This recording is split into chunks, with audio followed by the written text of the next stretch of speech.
સામાન્ય ખોડિયારનગર ખાતે મોપેડ પર બેસી જઈ રહેલ બે મહિલાઓના ગળામાં પહેરેલ સોનાની ચેનો આંચકી તોડી લઈ જનાર રીઢા આરોપીને ચેઇન સ્નેચિંગ કરેલા સોનાની બંને ચેઇન અને સોનાની ચોરીની મોટરસાયકલ સાથે શોધી કાઢતી વડોદરા શહેર ક્રાઇમ બ્રાન્ચના પોલીસ ઇન્સ્પેક્ટર આરજી જાડેજા તથા પોલીસ ઇન્સ્પેક્ટર એચડી તુવર અને પોલીસ ઇન્સ્પેક્ટર એનજી જાડેજા નાઓની તોરમણી હેઠળ police sub inspector DR Desai નાઓની ટીમના માણસો સાથે ચેઇન સ્નેચિંગના ગુનાઓ કરનાર આરોપીઓની સીસીટીવી ફૂટેજ ટેકનિકલ અને હ્યુમન સોર્સને આધારે સતત તપાસ કરી આ ચેઇન સ્નેચિંગના બનતા ગુનાવાળા અસરકારક વિસ્તારમાં સતત પેટ્રોલિંગ રાખવામાં આવેલ. પેટ્રોલિંગ દરમિયાન ટીમને માહિતી મળેલ કે અગાઉ ચેઇન સ્નેચિંગના ગુનામાં પકડાયેલ ઈસમ નામે મોહસિન ઉર્ફે હાઇટ અંસારી રહેઠાણ અમદાવાદની વડોદરા શહેરના બાબામનપુરા ખાતે સાસરી આવેલ હોય, જેથી આ ઈસમ હાલમાં વડોદરા ખાતે આવેલ હોય. આ ઈસમ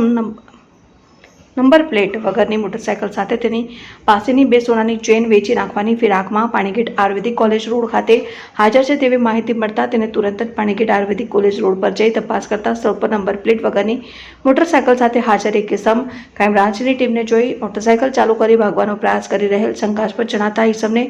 મોટરસાયકલ સાથે કોર્ડન કરી ઈસમ નામે મોહસિન ઉર્ફે હાઇટ રફીક અંસારી નાવને પકડી પાડી કાયદેસરની કાર્યવાહી કરાઈ. પકડાયેલા આરોપીનું નામ મોહસિન ઉર્ફે હાઇટ રફીકભાઈ અંસારી.